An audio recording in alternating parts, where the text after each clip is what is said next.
Bom dia, hoje é dia 19 de agosto de 2021, são 7 horas e 5 minutos da manhã.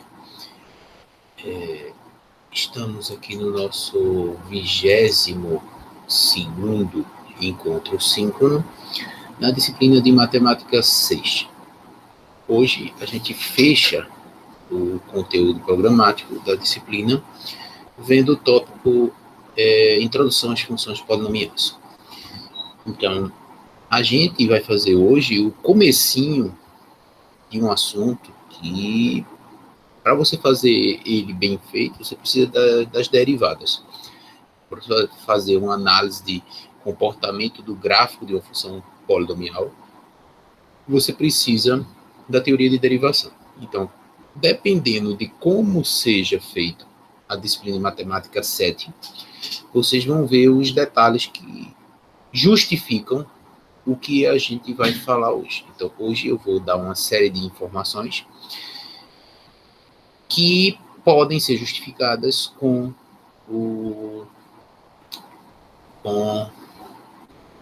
a teoria que vai se ver em Matemática 7, a depender de quem seja o professor, certo?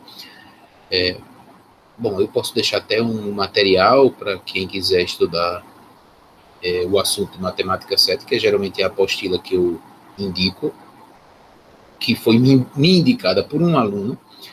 Então, teve um aluno que pegou e disse: professor, dá uma olhada, estou estudando por aqui. Aí eu dei uma olhada e gostei. Aí passei a adotar essa apostila. É de graça e é uma apostila para cálculo 1, feita por um professor da Universidade Federal da Bahia, mas dá para fazer 80% dela na disciplina de Matemática 7, sem correr. Correndo dá para fazer lá toda, né? Mas é um bom local para estudar, bem objetivo, mas é bem organizadinha, não tem muitos problemas, tem uma quantidade de problemas razoável, então dá para estudar direitinho por lá. Claro que um livro de cálculo nunca vai ser superado, né? Um livro de cálculo é o melhor canto para se estudar derivadas. Livros de cálculo são os melhores livros que geralmente se tem em matemática. Então, eles fazem uma revisão do que precisa para estudar cálculo, revisa geralmente conjuntos, geometria analítica, funções, trigonometria, revisa tudo, faz uma revisão de matemática 1, 2, 5, faz a revisão disso tudo, e aí começa a fazer cálculo. Então, geralmente são livros e com muita aplicação. Os livros de cálculo atual têm muitas aplicações. Bom, mas vamos lá, né? Já tentei vender o produto, que são as derivadas, mas vamos ver o que interessa a gente. Então, o que eu vou chamar de funções polinomiais são funções desse tipo, né, que pega elementos nos números reais e leva elementos nos números reais, onde a lei de formação dessa função vai ser um polinômio, com coeficientes reais. Claro, a função tem que ser de R em R, ou o polinômio tem que ter coeficientes reais. Não, uma função polinomial complexa, normalmente, será de C nos complexos, e o polinômio vai ter coeficientes complexos. Se você é uma função complexa, e também conhecida como função analítica,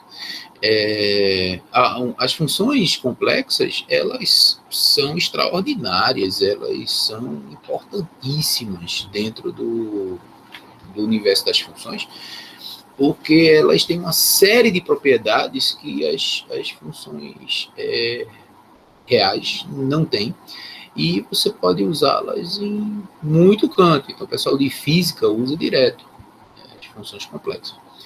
Mas, para fazer gráfico no plano do R, você não tem como usar funções complexas. Para fazer gráficos de função no plano R2, você vai ter que pegar valores reais, levar em valores reais através de um polinômio com coeficientes reais, né? Rx é o conjunto dos polinômios com coeficientes reais.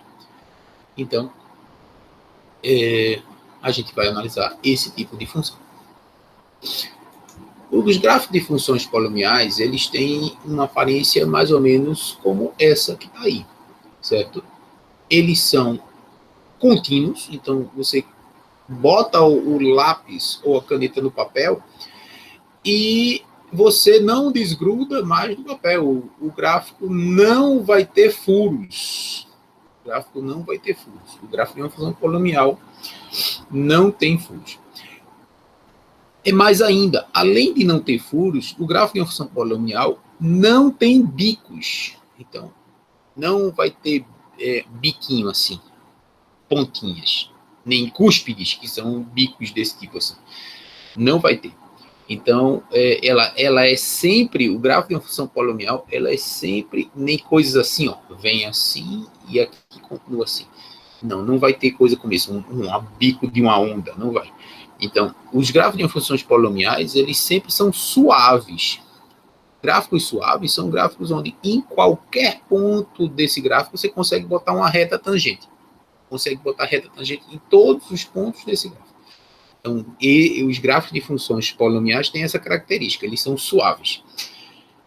Veja, dizer que é suave é dizer mais do que dizer que é contínuo. Contínuo é não ter furo. Suaves é, além de não ter furo, não tem bico. Em todo ponto tem reta tangente. No gráfico da função polinomial. Onde o gráfico, nos pontos onde o gráfico ele corta o eixo x, você tem as raízes da sua função polinomial. Então, dentro desse domínio, que vai daqui até aqui, dentro desse domínio, eu estou vendo que essa função polinomial vai ter 1, 2, 3, 4 raízes, certo? Claro que essas raízes, elas podem ter multiplicidade maior do que 1. E a gente vai ver daqui a pouco como é que a gente, olhando para o gráfico, sabe se a multiplicidade é 1, quer dizer, uma raiz simples, ela aparece uma vez só no polinômio, ou se é uma raiz dupla, tripla, quádrupla, certo? Então, essa é a aparência de um gráfico de uma função polinomial. Bom, algumas coisas a gente pode, a partir olhando o gráfico, deduzir de como seria o polinômio, e a partir do polinômio pode deduzir como é o gráfico. Então, vamos pegar e fazer umas observações gerais. Então, por exemplo, se o grau do polinômio for ímpar, polinômio de grau 3, grau 5, grau 7, então, obrigatoriamente, ou o gráfico da função polinomial vem lá de baixo, vem de menos infinito, faz as ondinhas que tiver que fazer e depois vai lá para cima, então vem de baixo e vai para cima, ou ele vem de cima, vem de lá de mais infinito, faz as ondinhas que tiver que fazer e vai lá para baixo. Então, polinômio de grau ímpar, ou olhando essa função de uma maneira geral, olhando de longe assim, ela é crescente, então ela vem de baixo e vai para cima, mesmo que faça umas ondinhas, sobe, desce, mas no final das contas ela vai subir, ou ela vai descer, mesmo com as ondinhas aqui no meio. Essas ondinhas, quem são responsáveis são as raízes, né? As raízes forçam o polinômio pegar e cortar o eixo do x, certo? Então, você tem um gráfico, de maneira geral, crescente ou decrescente. Quem vai decidir se ele é, vou dizer, crescente ou decrescente é o coeficiente líder, é o AN, o coeficiente do termo de maior grau. É ele que vai dominar a função para valores grandes de x, porque o coeficiente líder, se for positivo, para valores de x positivo do A com o positivo do x elevado a n, isso ímpar, né, x elevado a n ímpar, vai ficar um número positivo. E esse x elevado a n vai matar qualquer x elevado a n expoentes menores do que n. Então, o x elevado a n para x grande vai ser um número positivo enorme, multiplicado por AN, que é positivo, vai dar um positivo enorme. Então, quando o AN, esse caso verde, quando o AN é positivo, x grande vai fazer com que o y da função seja enorme. E quando ele for pequeno, negativo, o x elevado a n, como n é ímpar, negativo, isso vai ser um número negativo, muito grande, multiplicado pelo AN, que é positivo, continua negativo, então vai lá para baixo. Essa análise, do mesmo jeito, só que com o AN negativo, vai inverter. Então, x muito grande vai dar um número muito grande. Quando multiplicar por um número negativo, vai lá para baixo. Aqui é o que está acontecendo aqui nesse gráfico azul. Nesse gráfico azul, você tem essa característica. Né? E quando o x for um número negativo, elevado ao número ímpar, vai ser um número negativo enorme, multiplicado por um número negativo, vai ficar positivo. Então, ele vai lá para cima. Vai lá para cima. Beleza? Uma coisa que você deduz daqui é que um polinômio com coeficientes reais, para poder fazer o gráfico, né?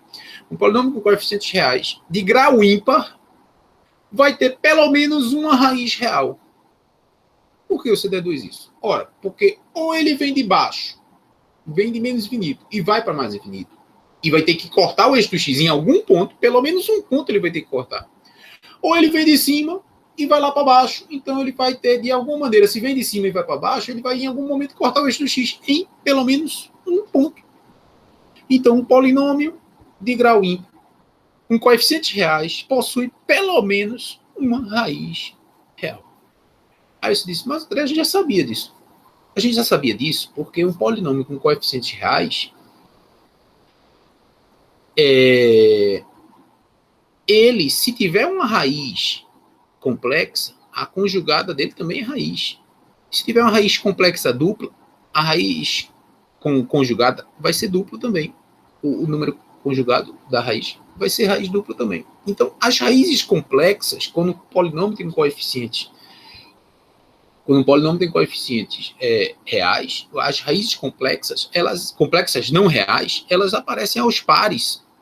Então, se você tem um polinômio de grau ímpar, a quantidade de raízes reais vai ser ímpar. Porque você for botando todas as raízes complexas, você vai ter sempre um número par. Como o grau é ímpar, então a quantidade de raízes é ímpar. Então, para você ter um número ímpar de raízes, sabendo que as complexas sempre dão um número par, você vai ter que somar com um número ímpar de raízes. E o menor número ímpar possível é 1. Então, você tem pelo menos uma raiz.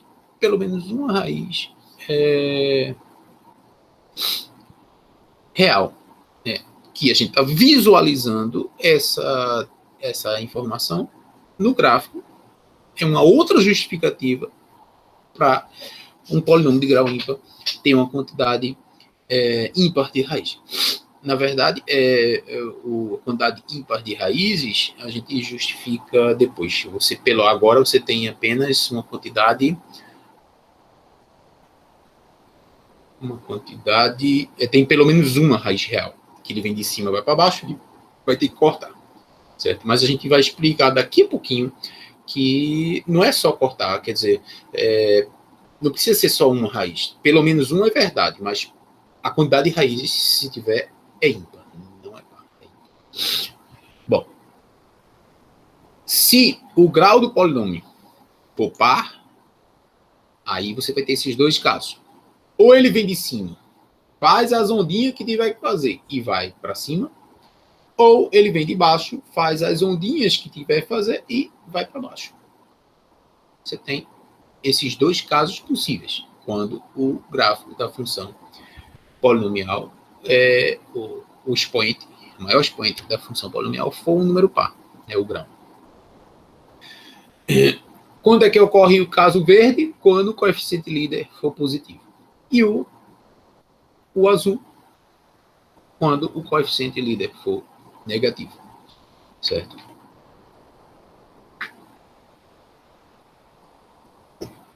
A gente vai ver daqui a pouco que a quantidade de raízes, quando o coeficiente é positivo, a quantidade de raízes reais, a quantidade de raízes, a gente sabe, né? Como o grau é par, a quantidade de raízes tem que ser par. O número de raízes é par. Mas o número de raízes reais vai ter que ser par. Obrigatoriamente vai ter que ser par. Não vai poder ser ímpar. Porque a quantidade de raízes imaginárias, ela é par. Como o total de raízes é par, então o número de raízes reais tem que ser par. Veja, zero é par. Então, você pode ter uma função polinomial que tem zero raízes reais. Ou seja, ela faz as ondinhas dela sem tocar o eixo do x. Ela vem lá de cima, faz a lombrada dela aqui, sobe sem tocar o eixo do x. Certo? Ou vem lá de baixo, faz as ondinhas e vai lá para baixo sem tocar o eixo do x. Certo? Então, pode tocar e na hora que toca, você vai ter as raízes ou não. Certo? A análise de por que vem de cima e vai para cima e por que vem de baixo e vai para baixo é bem fácil, você pode você pode ler aqui depois com paciência ou pensar um pouquinho e ver que tudo faz sentido aí, certo? Nesse linkzinho aqui, eu podia até botar aí, deixa eu fazer o seguinte aqui, copiar esse link e vou botar esse link aqui. Esse linkzinho aqui, ó. Opa, peguei o cara errado. Aqui. Então, esse link aqui vai me dar esses gráficozinhos lá no GeoGebra, certo? Beleza? Uma coisa que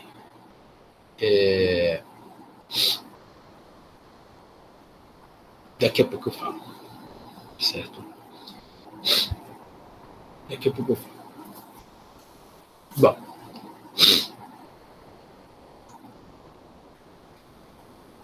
as raízes. Talvez vocês tenham percebido o comportamento das raízes, como eles são sutilmente diferentes. Então, deixa eu mostrar aqui nesse gráfico anterior. Você tem uma raiz aqui. As raízes são todos os pontos onde o gráfico toca o eixo do x. Pode tocar, só tocar, bate e volta. Pode cortar. Então tem raízes do tipo tangencia e tem raiz do tipo fura, certo? Esse fura, na verdade, são dois tipos de raízes do tipo fura. Tem o tipo fura, que você vê que ele furou, cortando, formando um ângulo com a horizontal, e tem o tipo fura, que é feito essa daqui, ó. É tipo essa aqui, ó, feito esse -2 aqui, ou feito esse 3 aqui, que ela vem como se fosse tangenciar, vem como se fosse bater aqui e subir, mas ela toca no -2 como se fosse tangenciar naquele ponto, e em vez de subir, ela pega e desce, como se estivesse tangenciando. Então, você pegar aqui uma reta tangente exatamente no -2, vai ser o próprio eixo do x. Aqui também, uma reta tangente no 3, que é a raiz aqui, vai ser o próprio eixo do x. Então, essa raiz aqui, que ela corta, ela passa de baixo para cima ou de cima para baixo, ela corta o eixo do x na horizontal, ela é diferente dessa e corta, simplesmente corta, formando um ângulo lá. Pá! Corta o eixo do x. Que é diferente dessa outra que tangencia, certo? Então, você vai ter, na verdade, 3 tipos de comportamento de raízes. As que cortam, as que tangenciam e as que cortam tangenciando, certo? Ela vai cortar de cima para baixo, mas vai cortar como se fosse tangencial. Ela vem bem suavezinha, corta na horizontal e embica para baixo, certo? Então, o que é que cada uma dessas tem a ver com... Como é que eu posso diferenciar essas raízes, certo? Então, o que acontece é o seguinte: quando as raízes são simples, aquelas raízes que na fatoração aparecem uma vez só, elas vão cortar o gráfico formando um certo ângulo. Então, essa raiz simples, verdinha, a x2, é essa aqui, ó. x2 é uma raiz simples. Ela corta formando um ângulo com a horizontal, né? As raízes que cortam tangenciando, aquela que vem de baixo, toca e volta para baixo, ou vem de cima, toca e vai para cima. Essas raízes são raízes de multiplicidade par. Então, é uma raiz dupla, raiz quádrupla. Aí você diz, como é que eu diferencio uma dupla de uma quádrupla? Bom, vocês ainda não têm experiência para isso, mas uma dica é, quando fosse meio que parecendo uma parábola, vai ser uma raiz dupla. Quando você bota multiplicidade de 4, por exemplo, ela fica bem mais achatada. Então, ela vem assim e perto do eixo do x, ela fica bem mais achatadinha, certo? E quanto maior for o grau do expoente, mais achatadinha ela vai ficando perto da sua raiz. Claro, e fora da sua raiz, rapidamente ela desembesta lá para baixo. Muito rápido, certo? Então, isso aqui provavelmente é uma raiz de multiplicidade 2, certo? E a outra são raízes de multiplicidade ímpar, que elas vêm como se fosse tangenciar, passa na horizontal e embica lá para baixo, né? Ou vem de baixo, como se fosse tangenciar e voltar para baixo, mas em vez de voltar para baixo, ela pega e vai lá para cima, certo? Então, isso aqui provavelmente é uma raiz de multiplicidade 3, certo? Quanto maior o índice da multiplicidade, mais horizontal vai ficando perto daquela raiz e mais rápido ela se afasta do eixo do x quando você se afasta pega o valor de x um pouquinho mais distante da raiz, certo? Então, você tem esses 3 tipos de raízes. Então, vamos dar uma olhada nas funções aqui anteriores, por exemplo. Então, aqui, ó, é uma raiz de multiplicidade 3 ou 5, certo? Aqui, vamos contar como a menor multiplicidade possível para aquele fenômeno. Então, aqui tem uma multiplicidade 3, vou botar 3, então aqui tem 3 raízes iguais a menos 2, eu vou até anotar aqui, certo? 3 raízes iguais a menos 2. Depois tem, aqui é uma raiz simples, porque ele está cortando, ó, cortando, então tem uma raiz de multiplicidade, tem uma raiz simples, que é o 1 é uma raiz simples, e essa 3 aqui é uma raiz dupla, quer dizer, pode ser quádrupla também, mas essa aí é uma raiz dupla. Então, 2 raízes iguais a 3. Né? 2 raízes iguais a 3, uma raiz igual a 1 e 3 raízes igual a menos 2. Somando 3 mais 1 mais 2, vai dar 6 raízes. Então, esse polinômio, provavelmente, se todas as raízes estiverem dentro desse intervalo, então, pegando todos os números reais, as únicas raízes forem essas, então isso aí provavelmente é um polinômio de grau 6. Pode ser um polinômio de grau maior do que 6? Pode ser um polinômio de grau 8, onde tem 2 raízes complexas. Pode. Né? Pode ter 2 raízes complexas. Pode ter 4 raízes complexas. O que não pode ter é 3 raízes complexas. Não pode. Porque as raízes complexas, para um polinômio com coeficientes reais, e tem que ser coeficientes reais, porque senão não daria para fazer o gráfico, para um polinômio com coeficientes reais, as raízes complexas aparecem aos pares. Raiz conjugado da raiz. Raiz conjugado da raiz. Raiz dupla, conjugado duplo. Como raiz. Certo? Então, tem que tomar esse cuidado. Já isso daqui, vamos lá. Menos 2 é uma raiz dupla, quer dizer, pode ser quádrupla, né? 1, de novo, raiz simples. E o 3, uma raiz tripla. Então, de novo, esse aqui é um polinômio de grau 6. Ou 6 mais 2, 8. 6 mais 4, 10. Então, você vai ter mais aí um número par de raízes complexas que não são representadas na função complexa. Beleza? Bom, vamos ver aqui um probleminha. Na verdade, tem 2 probleminhas aí. Primeiro é representar graficamente essa função aqui, ó. X mais 3 ao quadrado, x mais 1, x menos 2 ao cubo, x menos 5. Primeira coisa que a gente tem que fazer é ver qual é o grau desse polinômio. Então, vocês me digam aí qual é o grau desse polinômio e como deve ser a aparência desse polinômio aí. Eu vou tomar água aqui, vou dar 2 minutos para vocês pensarem nisso aí, certo? Qual é o grau desse polinômio? Primeira coisa, bem fácil. E segundo, como deve ser a aparência geral dele? Vem de cima, vai para cima, vem de baixo, vai para baixo, vem de cima, vai para baixo, ou vem de baixo, vai para cima, ou vem de cima e vai para baixo. São esses 4 casos, certo? Como deve ser? E diga.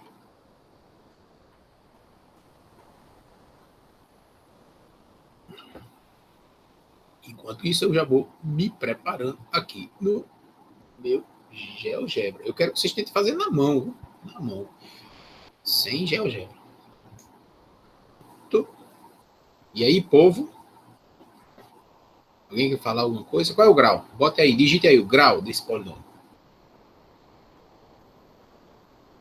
Deixa eu contar aqui o grau. Vamos lá contar o grau. Aqui vai ter x2. Aqui vai ter x, senão fica x3. X3. Aqui tem mais 3, não fica x6. X7. Então tem grau 7. Tem grau 7 com 7 raízes. 7 raízes reais. Não tem nenhuma raiz complexa aí.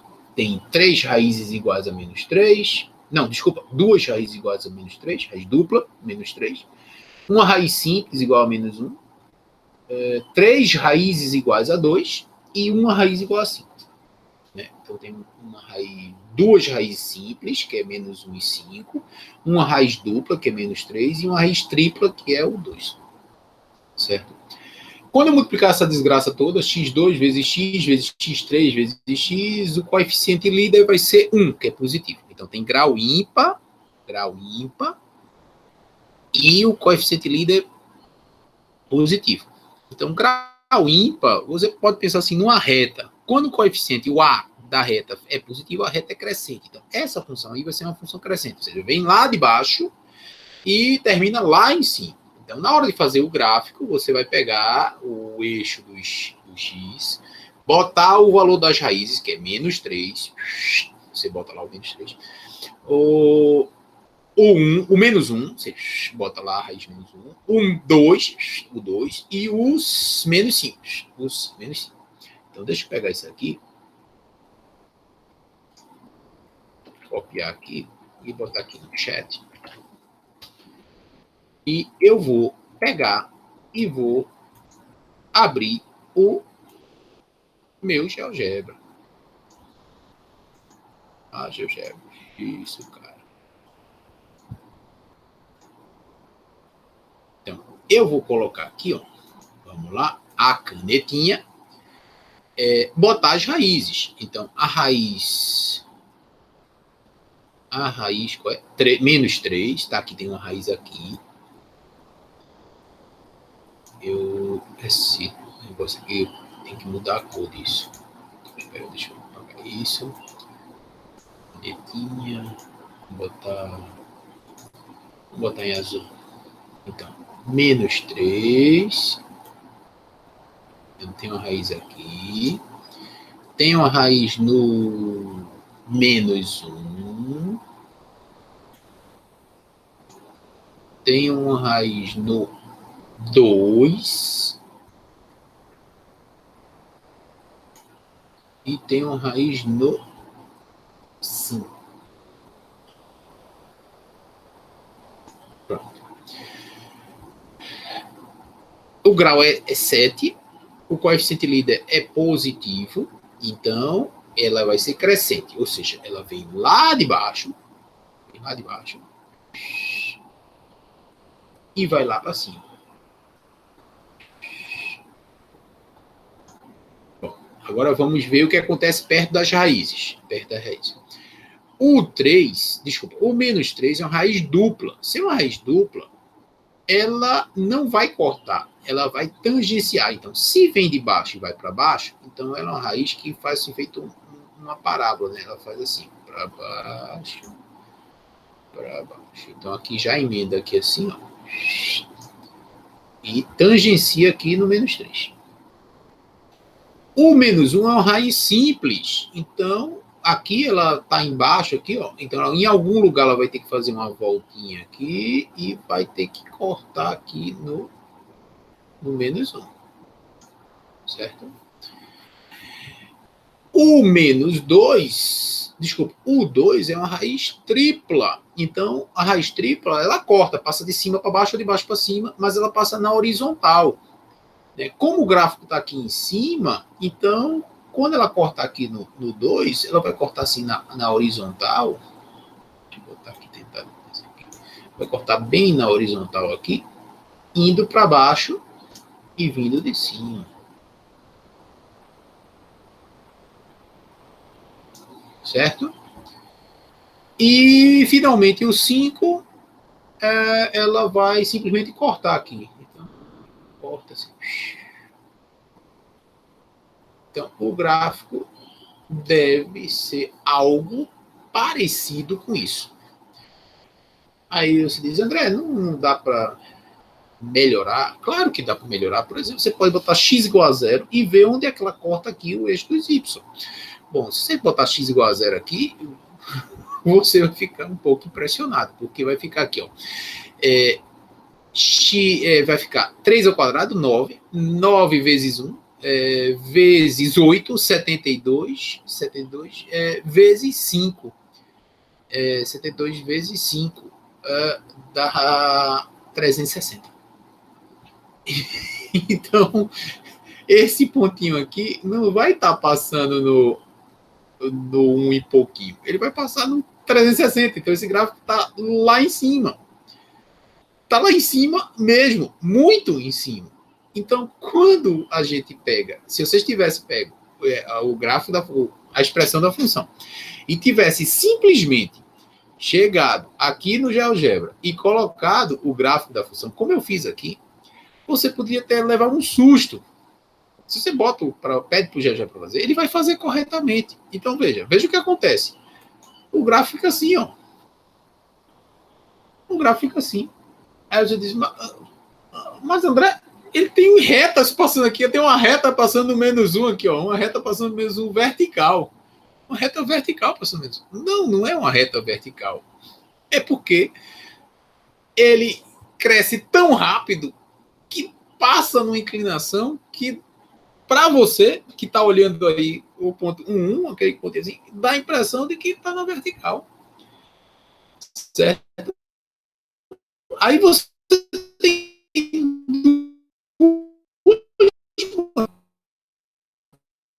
e resolver esse problema. Uma maneira de resolver esse problema é você botar dividido por algum número. O valor dela você vai dividir por um número. Por exemplo, você pega e divide por 10. Dividir por 10 significa que cada unidadezinha aqui, em vez de ser 1, 2, 3, vai ser 10, 20, 30. Parecido com o que o pessoal de física faz quando faz aqueles gráficos de movimento uniformemente variado, a função horária do movimento uniformemente variado. Você faz 1 segundo, 2 segundos, 3 segundos, bota 10 metros, 20 metros, 30 metros. Mesma coisa. Certo? E você vai ter que fazer isso quando o gráfico está assumindo valores muito grandes, como esse daí. Então, você pega, divide a função toda por 10, por 20, por 30, até que fique uma coisa razoável. Certo? Se você dividir por 100, o 360, que vai ser o ponto onde corta lá em cima, se você dividir por 100, cada pedacinho desse vai ser 100. Então, vai ficar 100, 200, 360. Vai cortar por aqui, assim. Para você obter algo parecido com o que você está aqui, você tem que dividir talvez por 200, certo? Uma outra maneira, usando o próprio GeoGebra, é você dizer para ele fazer o gráfico, considerando cada unidade do eixo do Y como se fosse 100 unidades, 200 unidades. Então, você chega aqui, ó. Chega aqui. Bom, ele está clicado ali, mas vamos clicar aqui fora. Então, eixo dos X e eixo dos Y. Você bota a configuração e clica na parte do gráfico. Aí você chega aqui, ó. Eixo dos X, 1 unidade. Eixo dos Y, você pode pegar aqui e botar aqui, ó. 100 unidades. Ou 200, como eu estava dizendo, né? E aí o gráfico fica assim, ó. Certo? O gráfico fica assim. Com 200 unidades. Parecido com o gráfico que eu tinha feito. O problema é que o gráfico que eu tinha feito, ele foi achatado aqui, ó. Ele foi achatado. Infelizmente, ele foi achatado. Certo? Mas ele estava muito parecido com isso, assim. Claro, eu fiz na doida. Fiz na doida, mas muito parecido com isso. Agora, ainda assim, ele vai lá para baixo, veja, mesmo colocando cada unidade valendo 200 no eixo do Y, mesmo assim, o valor onde ele vai aqui, ó, vai lá para baixo. Ó, vai bater em menos 2.500. Perto aqui, um pouquinho entre o 4 e o 5. Menos 2.500. Então a gente pode achatar ainda mais aqui. Vou chegar aqui e achatar ainda mais. Deixa eu botar aqui. Vou botar 300, 400. 400 aqui, ó. Mais razoável aqui. Ou talvez 500.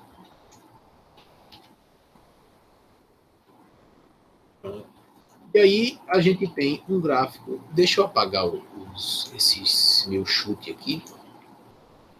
Essas linhas azuis não estão legais. Aí, o meu gráfico, onde cada unidade do eixo dos Y vale 500 unidades, né, do nosso problema, certo? Para poder ter um gráfico um pouquinho razoável, certo? Podia até diminuir um pouco mais ainda, né? Se eu dividir por 2 ainda, botar 1000, esse cara vai vir pela metade aqui, esse aqui pela metade, esse aqui pela metade. Talvez seja interessante. Então, se eu pegar aqui e dividir por 1000,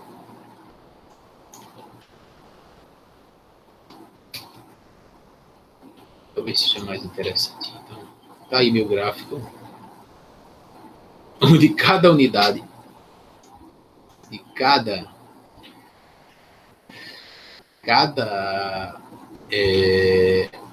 unidadezinha no eixo dos Y corresponde a 1000 unidades que eu utilizei no eixo do X. Beleza? Tá belíssimo, tá? É uma coisa muito legal. Aí você pergunta assim, André, tem como a gente descobrir qual é o valor do X aqui? Qual o valor do X aqui? Que a função vai atingir esse ponto de mínimo? Vai ser menos 2? E aqui, esse valor de máximo aqui, onde faz a curvinha aqui para voltar, tem como a gente descobrir qual é o valor do X que atinge o máximo? Aqui, qual é o valor aqui? Eu sei que está entre 4 e 5. Qual é o valor que atinge o mínimo aqui?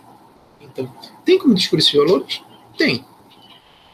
Esses valores são valores, veja, nesses pontinhos aqui, são valores que a reta tangente, ela fica na horizontal. Para achar o coeficiente angular, a declividade da reta tangente em cada um dos pontos aí, esse valor numérico, que é a inclinação da reta tangente, a declividade da reta tangente em cada um dos pontos da função, esse valor numérico é o que a gente vai chamar de derivada da função. Então, a derivada da função naquele ponto é o coeficiente angular da reta tangente naquele ponto. Veja que isso é interessantíssimo, porque essa inclinação da reta tangente naquele ponto dá a velocidade de crescimento daquela função exatamente naquele ponto. É como se fosse a velocidade instantânea de crescimento da função naquele ponto. Nesses pontos que a função passa na horizontal, é porque a velocidade é zero. A velocidade de crescimento é zero. Ela não está nem diminuindo, nem está aumentando. A velocidade naquele ponto é zero. Instantes depois pode ser uma velocidade positiva. Instantes antes pode ser negativa. Ou vice-versa. Instantes antes de ser horizontal, ela pode estar com a velocidade positiva. Instantes depois, de velocidade negativa. Lembrando que velocidade positiva é dizer que o móvel está se deslocando no sentido crescente da trajetória. E velocidade negativa, o móvel está se deslocando no sentido contrário da trajetória. Certo? Fazer essa associação com física é extremamente importante. Então, por isso que é interessantíssimo entender direito o estudo de cinemática escalar. É importante entender, porque isso serve de base para o estudo da derivação. Porque se você trocar posição e velocidade de um móvel se deslocando por a quantidade de água que está entrando no tanque, né, por segundo, quantos litros de água por segundo, por minuto, então você só vai fazer aquela associação de uma coisa com outra, porque tudo que envolve crescimento vai ter uma taxa de crescimento, que é a velocidade. Então, isso tudo está relacionado. Então, você entende o processo em física, você entende melhor os problemas que envolvem derivação, certo? Então, dá para descobrir esse ponto. De maneira um pouquinho mais sutil,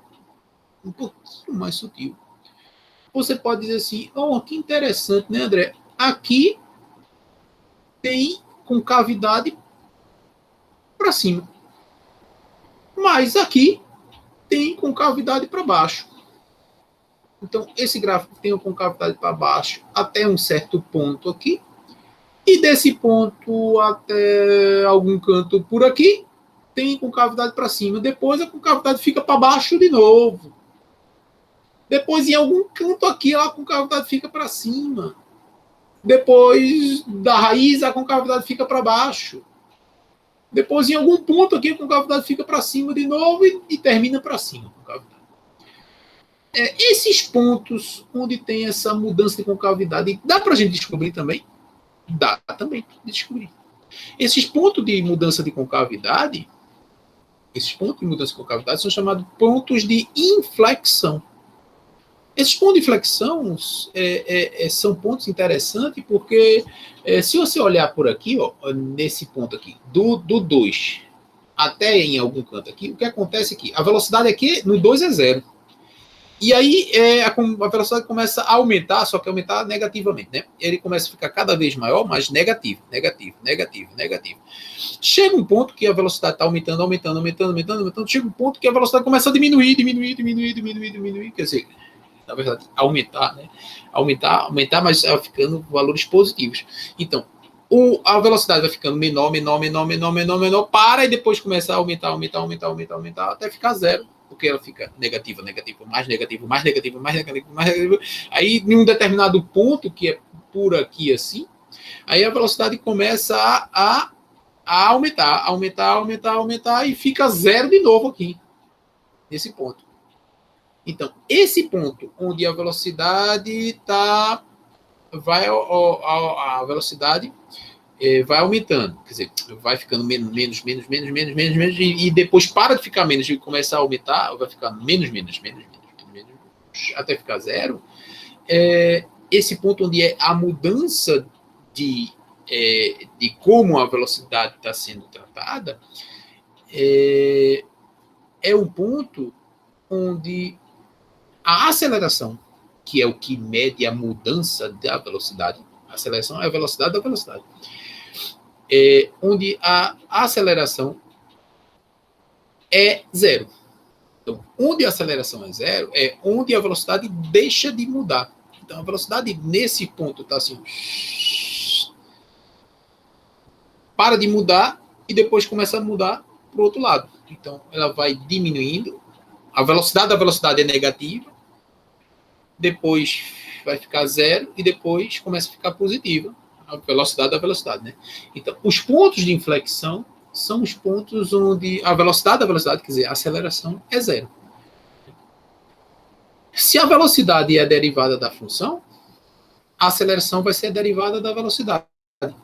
Então, os pontos de inflexão é onde a segunda derivada, que é a derivada da derivada, a segunda derivada é igual a 0. Certo? E aí a gente tem todo um estudo disso em matemática 7, ou, dependendo de quem seja o professor, em cálculo, caso você vá para a área de exatas, né? Se for lá na Federal, na famigerada área 2. Não tão famigerada quanto na minha época, mas guardadas as devidas proporções, ainda famigerada. Né? Bom, a gente prepara vocês para o que de pior vier. Então, se vocês estudam direitinho aqui no IF, né, tiver um pouquinho de sorte também, pegar professores malignos e estudar direitinho, pegar professores malignos e estudar direitinho, você enfrenta qualquer coisa lá na área 2. Porque, veja, você vai estar trabalhando, vai estar numa turma cheia de alunos, ou de escolas públicas que não tem a qualidade que tem aqui o IF, ou alunos que vieram de escola particular e eram mimados e não viram nem, sei lá, metade do que a gente viu aqui, certo? Claro, tendo a devida sorte de ter estudado com professores cabulosos, certo? Bom, então você não vai ter dificuldade nenhuma se tiver estudado direitinho. Veja, nenhum canto aí, fora aqui do IF, vai ter 6 meses para ver trigonometria, coisa que você precisa muito em cálculo. Né? Agora, se você for farrapeiro lá em Matemática 2, aí o problema não é da gente, o problema é seu, que vai ter que tirar o atraso. Ninguém morre por isso não, porque quando eu estudei em escola particular, eu não vi nada, ouvi muito pouco de trigonometria do ensino médio. O que eu vi foi trigonometria triângulo retângulo. Trigonometria triângulozinho, lei dos seno, lei dos cosseno e prio. Né? Tem uns cosseno de A mais B, seno de A mais B, mas assim, bem assim, uma coisa bem bobinha. Né? Então, trigonometria para mim foi uma negação, uma coisa horrível. Mas eu tive que estudar quando entrei na universidade, coisa que você pode fazer também, certo? Bom, então, vamos voltar lá para o nosso problema lá. Né? Vamos voltar para o segundo problema. Então, eu falei aí detalhezinhos que a gente tem. Coloquei o gráfico da nossa função. Então, representar graficamente a função. Está aqui o gráfico da nossa função. Beleza? Vendo aqui, ó, 1000 unidades no Y para cada unidade no X. O segundo problema, ele diz assim, deixa eu copiar isso aqui também, duplicar, botar aqui embaixo e tirar esse primeiro problema daqui. O segundo problema, ele pega e diz, o gráfico é de um polinômio cujas raízes reais estão todas nesse trecho. Então, não tem mais nenhuma raiz real desse polinômio. Todas estão aí. Se tiver mais alguma, vai ter que ser raiz complexa. As raízes complexas, se tiverem, são um número par de raízes. Beleza? Número par de raízes. Bom, esse polinômio vem de cima e volta para cima. Então, é um polinômio de grau par. Então, tem um número par de raízes, esse polinômio. Certo? Vem de cima e vai para cima, um número par de raízes. Bom, eu estou vendo que essa primeira raiz aqui é uma raiz de multiplicidade 2. Então, tem pelo menos 2 raízes aqui. Pelo menos 2, pode ser que seja 4. Essa raiz aqui, que é o 0, é uma raiz simples, conta uma vez só. E essa raiz aqui também é uma raiz simples. Então, esse polinômio, no mínimo, tem grau 4.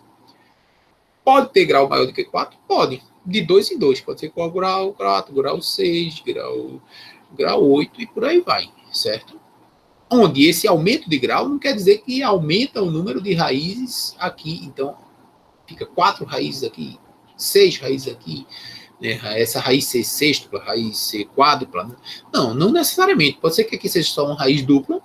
Pode ser que aqui seja uma raiz simples e aqui raiz simples. Então, tem 4 raízes reais, 2 iguais a esse valor, 1 igual a 0 e 1 igual a esse valor. Então, 4 raízes reais e mais, sei lá, 2 complexas. Certo? Bom, vamos ver o que está dizendo. Pode ser de terceiro grau? Não. Pode ser de quinto grau? Não. Pode ser de sexto grau? Pode. Vamos ver o resto. Pode ser um polinômio quadrado perfeito? Não. Pode ser um polinômio quadrado perfeito. É um polinômio que toda a fatoração dele tem que ser de termos quadráticos. Então, é x menos alguma coisa ao quadrado, x menos alguma coisa ao quadrado. Isso quer dizer que todas as raízes de um polinômio quadrado perfeito, todas as raízes são raízes de multiplicidade par.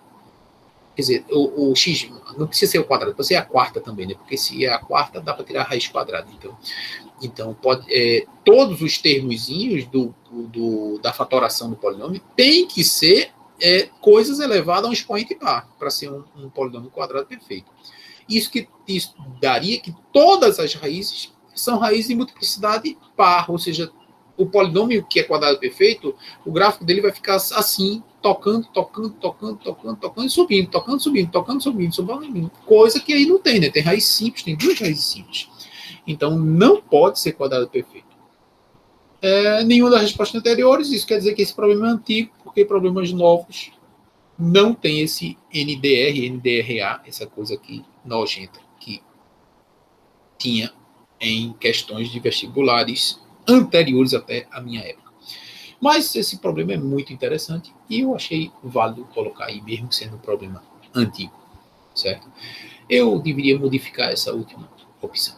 Bom, aqui a opção, claramente, pode ser do grau 6. Ele não está dizendo em nenhum momento que é de grau 6. Ele está dizendo pode ser de grau 6. Certo? Pronto. Então, fizemos os dois probleminhas e vamos fazer as outras observações que estão faltando com relação ao gráfico de funções com relação às raízes. Agora a gente vai dar uma olhada localmente. Localmente. Você recorta o gráfico e dá uma analisada local no gráfico. Então, isso é importantíssimo. Isso é uma questão importantíssima. Então, imagine, esse aqui está o gráfico com polinômio. Essa coisa preta que está aqui, não devia estar preto, não devia estar um pontilhadozinho, certo? Só para limitar aqui. Certo? Então, imagine eu pego o gráfico e analiso o gráfico polinômio entre dois valores, A e B. B maior do que A, certo?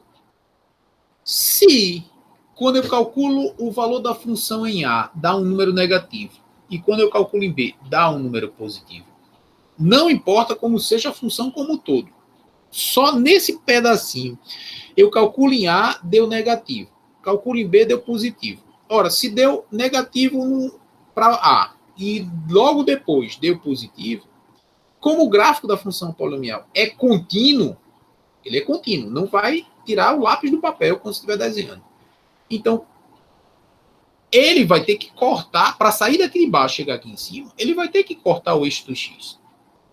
Certo? E a coisa que você tem é a quantidade de vezes que ele corta o eixo do X vai ser uma quantidade ímpar. Então, se P de A é negativo e P de B é positivo, entre A e B vai ter uma quantidade ímpar de raízes. Vai ter pelo menos um, isso é óbvio, porque sai de baixo e vai para cima, mas é mais do que isso. Vai ter uma quantidade ímpar de raízes.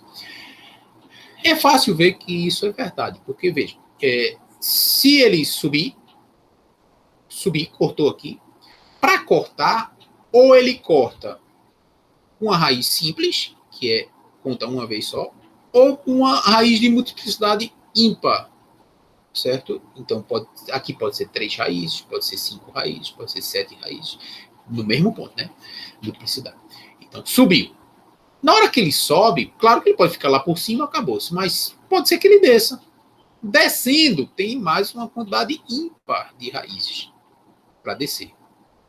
Desceu, soma mais ímpar. Aí você diz, opa, ímpar daqui com ímpar daqui, vai ter uma quantidade par de raízes. Só que ele vai ter que subir de novo, porque ele vai lá para cima no final das contas. Então vai ter que de novo cortar uma quantidade ímpar de raízes. Então, subiu, pode continuar lá em cima, morreu. Se ele descer de novo, soma mais uma quantidade ímpar de raízes. Mas ele vai ter que subir de novo, soma uma quantidade ímpar de raízes. Então, como ele vai ter que cortar, cada vez que ele corta, ele, se atravessar, soma uma quantidade ímpar, para atravessar de volta, quantidade ímpar de novo. Aí você diz, mas pode ser que ele corte e volte para o mesmo lugar. Ora, se ele cortar e voltar para o mesmo lugar, é porque ele vai tangenciar. Se ele tangenciar, vai ser uma quantidade par de raízes. E se você soma uma quantidade par de raízes com a quantidade ímpar de raízes que você já tem, vai dar ímpar. Então, entre A e B, vai ter uma quantidade ímpar de raízes. Certo? Então, esse é o resultado que está aqui. Se P de A vezes P de B dá negativo, dizer que um valor multiplicado por outro negativo é dizer que eles têm valores contrários. Então, eu disse que P de A é negativo e P de B é positivo, mas poderia ser ao contrário, P de A positivo e P de B negativo. Isso apenas está dizendo que eles estão em lados opostos do eixo do X. Então, para sair de P de A e chegar em P de B, em algum momento vai ter que cortar o eixo do X. Se cortou o eixo do X, é uma quantidade ímpar de raízes. Se ele volta para baixo, soma mais ímpar, vira par. Mas ele vai ter que voltar para cima. Soma ímpar de novo. Pode subir e descer várias vezes, mas para cada vez que ele corta o eixo X, soma uma quantidade ímpar de raízes. certo? Então, esse resultado é o que a gente acabou de explicar, certo? O outro caso é o caso que eu terminei explicando aí, que é se ele vem de cima e vai para cima. Se P de A é positivo e P de B é positivo, ou P de A é negativo e P de B é negativo, ou seja, se eles têm o mesmo sinal, pega dois valores, A e B, no eixo real, dois números no eixo real, e calcula P de A e P de B. Ambos são positivos ou ambos são negativos, a quantidade de raízes que tem entre A e B vai ser uma quantidade par de raízes. Lembre-se sempre que zero é par. Zero é um número par. Então, dizer que entre A e B tem uma quantidade par de raízes, eu não estou excluindo o caso de não ter nenhuma raiz. Então, P de A é positivo, P de B é negativo, P de A é positivo, P de B é positivo. Então, pode ser que o gráfico passe assim por cima e nem toque o eixo X. Beleza, tá certo, porque zero é par, tem uma quantidade par de raízes. Agora, se ele corta, vai ter uma quantidade ímpar de raízes aqui. Mas como ele tem que voltar lá para cima, ele vai ter que cortar de novo. Cortar de novo, mais uma quantidade ímpar de raízes. Então, ímpar com ímpar dá par. E se ele pega e dá uma voltinha assim, só tangencia, quantidade par de raízes, que somado com ímpar, par, mais par, par. Então, a quantidade de raízes entre A e B vai ser par. Beleza? Então, aqui, se P de A e P de B têm o mesmo sinal, então a quantidade de raízes é par. O número de raízes é par. Beleza? Aqui, lembre-se que zero é par.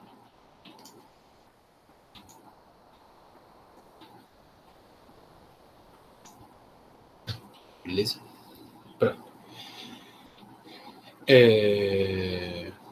Quando você ouvir alguém dizendo que zero nem é par nem ímpar, você para de conversar com o cara.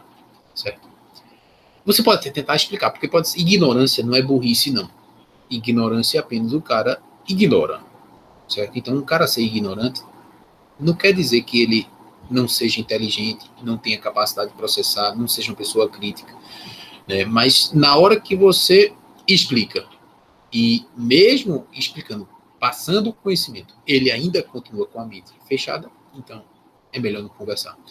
Certo? Então você pega e diz zero é par. Aí o cara diz, não, zero não é par nem ímpar. Aí você pergunta, o que é um número par para você?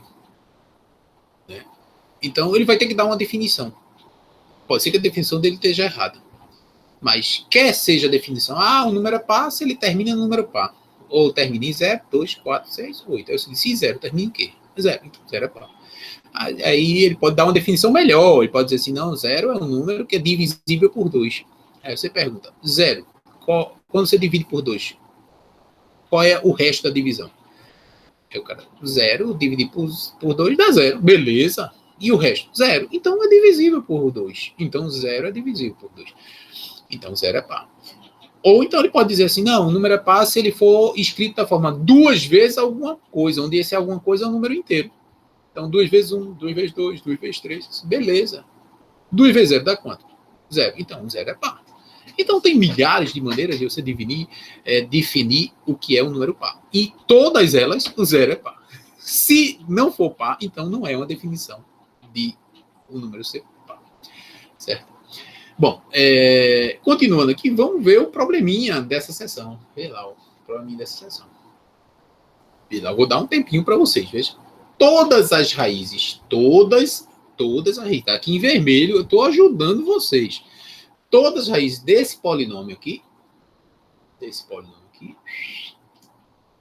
vamos botar aqui em azul, todas as raízes desse polinômio, onde todos os coeficientes são reais, então todas as raízes desse polinômio com coeficientes reais são imaginários, então todas são raízes complexas não reais.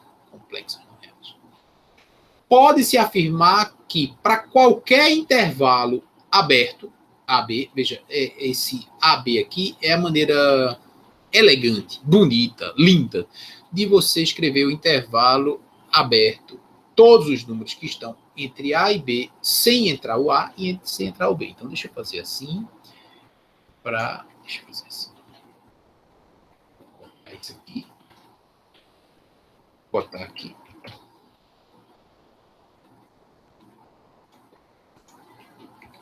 Isso aqui é x em R ao que x é maior do que A e menor do que B. Certo?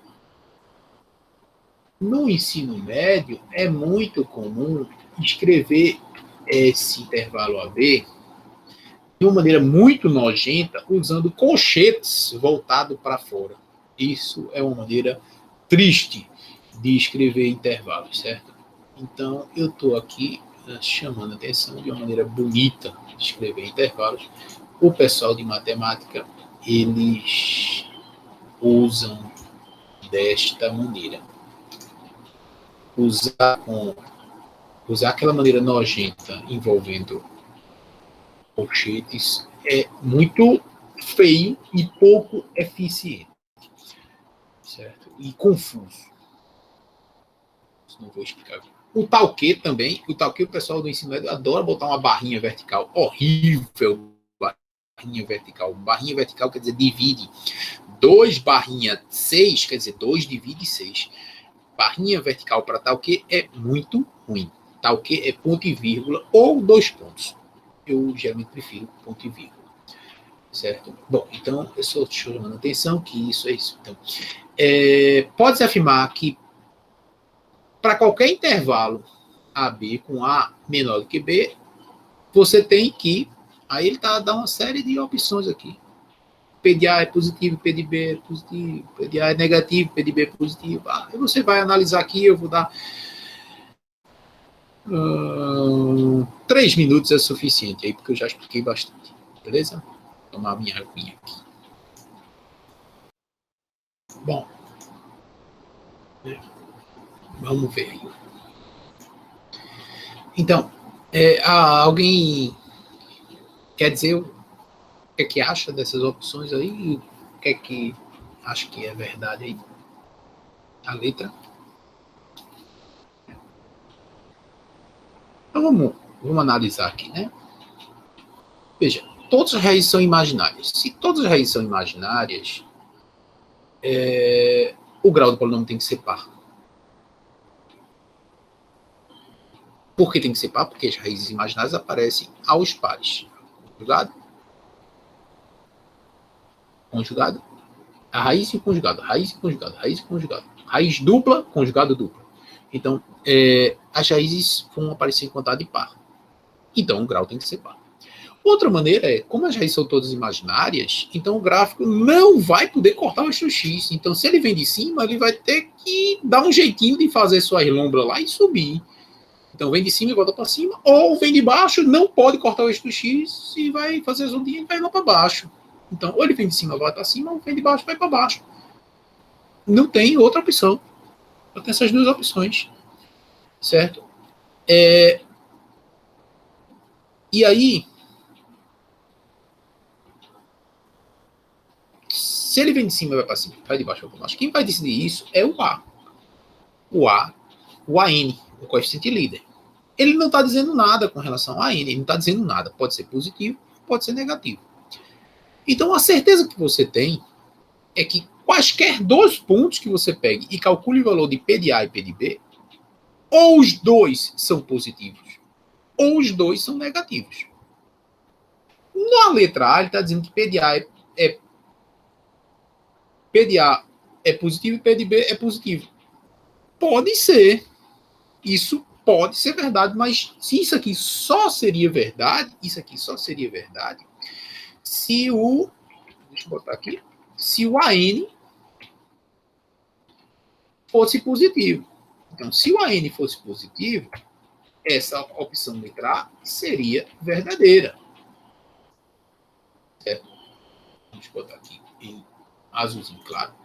Então, para que essa afirmação seja positiva, isso aqui tem que ser verdade.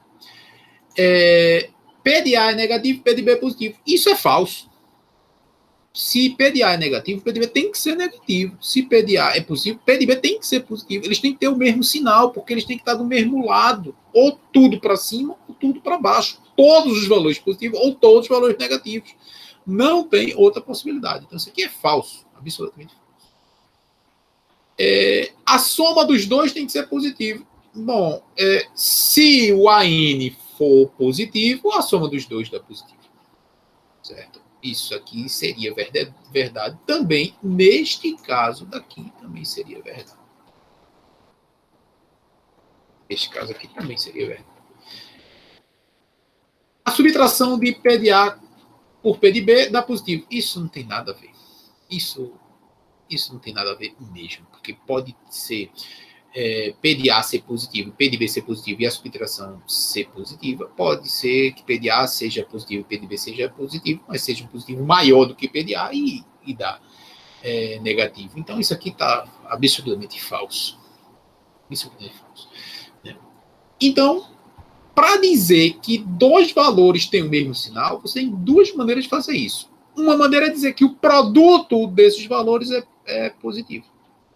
Porque para um produto ser positivo, ou os dois são positivos ou os dois são negativos. Ou o quociente desses dois produtos é positivo. Então, se o quociente é positivo, os dois são positivos ou os dois são negativos. Então, dizer que o quociente é positivo é dizer que os dois têm o mesmo sinal. Certo? Então, a resposta é a letra C, de sabido. Certo? Quem marcou letra C, acertou. Quem marcou letra B, errou. Aí a culpa não é minha. Então, C de sabido é o certo. Não B de um animal não muito esperto. Na verdade, ele é até esperto. Né? O povo aqui diz que não é esperto, mas ele é bem esperto. Ele é bem sabido. Bom, é só temperamental. O meio temperamental. Né? O nosso amigo, o jumento. O jumento, jumento, burro, né? Essas coisas. Bom, eu me lembro do professor Pedro Alvino, pegava no pé de um colega nosso lá na época de estudo de matemática, chamando de muar, né? Chamava o cara de muar, porque ele tinha dito uma besteira muito grande. Aí Pedro pegou e começou a chamar ele de muar, e pegou. Ele pegava um ar besta, né? Acho que pegava o ar assim. Aí ele pegava ar, entendeu? Mas voltando para o nosso problema aqui, então a resposta é imediatamente letra C. Veja que problema bonito. Não sei se vocês perceberam, mas esse problema aí, se você der uma olhada nele, os únicos números que tem desse problema, eles só servem para diferenciar um objeto de outro. Então, os únicos números que tem aqui é esse menos 1, menos 2, 0, que é para diferenciar o coeficiente, a posição do termo. O AN é o termo que tem expoente N. A N menos 1 é o termo que vem logo depois. A N menos 2 depois. Mas nenhum número realmente valendo como se fosse número. Todos os números são letras representando números. Veja que problema bonito, matematicamente falando. Né? Então, você olha assim e diz, não tem número nenhum. Parece um memezinho da época ainda do Orkut, que tinha uma expressão matemática enorme, enorme, e o cara assim, com os olhos arregalados assim, e apontando lá assim para o meme, dizendo o número, que era o número 1, mas o resto era letra doidada assim, letra que só foi um número. Na verdade, até uma brincadeira, porque tinham dois números ali, tinha uma letra, um número 1, se não me engano era 0, não me lembro, e tinha o número I complexo, o I complexo, que apesar de ser representado por uma letra, o I é um número. Então, tinham dois números, tinha um 0, ou era 1, não me lembro, e tinha o I na expressão lá, que tinha enorme lá, matemática. Né? Então, a gente quando vai fazer matemática um pouquinho mais avançado, cada vez que avança mais, menos números aparecem. E os números já aparecem normalmente representando a posição de coisas, para diferenciar x1, x2, x3, para diferenciar um do outro. ou a posição, x1 primeiro, x2 segundo, x3 terceiro. Né? Então, é uma coisa muito interessante. Bom, com isso, a gente fecha realmente o programa de Matemática 6, vendo as funções polinomiais. Os detalhes de como descobrir pontos de máximo, pontos de mínimos, pontos de inflexão, cenas dos próximos capítulos, Matemática 7. Em Matemática 7, vocês cobrem ao professor de vocês para estudar isso aí. Esse professor, faz o mínimo possível de limites, vai para derivadas, porque eu quero aprender a encontrar máximos, mínimos e pontos de flexão, para poder desenhar o gráfico bonitão, para poder desenhar o gráfico sabendo onde é que ele vai no máximo, saber onde tende o mínimo, saber onde é que muda a concavidade. Então, para saber disso, você precisa desses pontinhos que é dados pela derivação. Além disso, você consegue resolver problemas belíssimos, né, que envolve derivação. Problemas fáceis, mas que você precisa da ferramenta da derivação. Ou fazer uma ginástica grande para justificar o negócio. Então, tem vários problemas que envolvem máximos e mínimos, ou que envolve velocidade de crescimento de algo.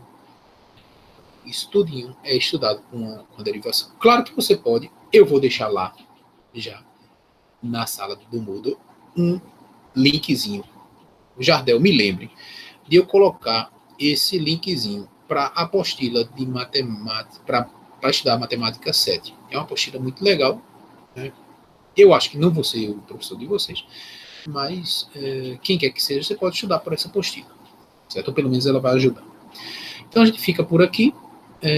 A gente se vê de agora em diante para tirar dúvidas e resolver exercícios, né? Nesse PDF que eu vou deixar lá para vocês, tem alguns exercícios aqui que eu ainda não fiz. Deixa eu me ver aqui. Esse aqui, relações de Girard, tem 3 probleminhas aqui. Esses eu já fiz. Certo? Tá aqui tudo resolvidinho. Então, primeiro você pega. Esse aí tá gravado. Isso tá gravado. Para quem não viu, tá gravado. Certo? Então, você pode pegar lá e ver a gravação anterior, ou olhar nesse próprio negócio aqui. E aqui tem mais 3 problemas. Desses 3 problemas, a gente resolveu esse 15, se eu não me engano, mas não está gravado. Certo? São problemas da apostila, que você também pode baixar, tá? Na nossa sala Moodle, aula lá, certo?